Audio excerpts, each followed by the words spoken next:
বরিশালের সরকারি হাসপাতালে অক্সিজেন প্ল্যান্ট থাকলেও কেনা হচ্ছে বাহির থেকে। সংশ্লিষ্ট কর্মকর্তাদের যোগ সাজশে পতিত আওয়ামী লীগ নেতারা প্ল্যান্টে স্থাপনের পর থেকে নিজেদের লাভের জন্য বেসরকারিভাবে অক্সিজেন কেনার নিয়ম চালু করেন। এতে সরকারের কোটি কোটি টাকা গচ্ছা যাচ্ছে।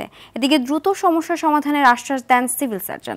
বরিশাল থেকে আরিফুল ইসলামের তথ্যচিত্রে বিস্তারিত জানাচ্ছেন নাদিরা সুলতানা।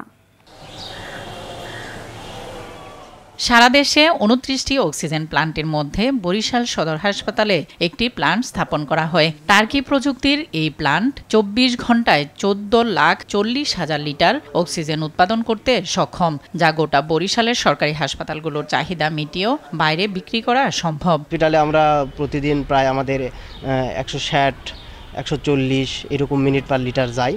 এখন মূলত আমাদের কার্যক্রম হসপিটালের মধ্যে সীমাবদ্ধ আছে। তারপরও সদর হাসপাতাল সহ বিভিন্ন সরকারি হাসপাতালে স্পেকট্রা কোম্পানির সিলিন্ডারের মাধ্যমে অক্সিজেন সরবরাহ করা হয়। সেই হিসেবে সদর হাসপাতালেই বছরে ১০ লাখ টাকার অক্সিজেন কিনতে হচ্ছে। এছাড়া শেরেবাংলা মেডিকেল সহ আরও প্রায় ৪২টি স্বাস্থ্য কমপ্লেক্সের খরচ তো রয়েছে। আমাদের এটা পার হসপিটালে রাজস্ব বাঁচতেছে ২ থেকে ২.৫ কোটি টাকা। প্রাইভেট ফার্ম থেকে না কিনে যদি আমরা এটা দিয়ে সাপ্লাই দিই, তাহলে সরকারের পর্যাপ্ত পরিমাণ রাজস্ব আমরা সেভ করতে পারবো। প্ল্যান্টটি থেকে পুরো বিভাগে সরকারি হাসপাতালে অক্সিজেন সরবরাহের পরও প্রায় ২.৫ কোটি টাকার অক্সিজেন বাইরে বিক্রি করা সম্ভব। বরিশালের যে প্রাইভেট সেক্টরে যে অক্সিজেন প্রয়োজন হয় প্রাইভেট হাসপাতালগুলোতে, তার পরিমাণ আসলে কম না। প্রাইভেট সেক্টরে এই স্বল্প মূল্যে এই অক্সিজেন সরবরাহ করা হয়, তাহলে সরকারের কিন্তু এখান থেকে রেভিনিউ আয় করা সম্ভব। অক্সিজেন বাবদ বাড়তি খরচের দায় স্বীকার করে দ্রুতই সমাধানের আশ্বাস দেন সিভিল সার্জন। আমার এখানে যে পিএসএ যে অক্সিজেনটা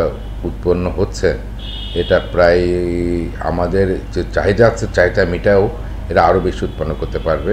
সঠিক তদারকির মাধ্যমে এই উৎপাদনকারী প্রতিষ্ঠান থেকে সরকারের কোটি টাকা রাজস্ব আয় সম্ভব বলে মনে করছেন সংশ্লিষ্টরা। নাদিরা সুলতানা, RTV।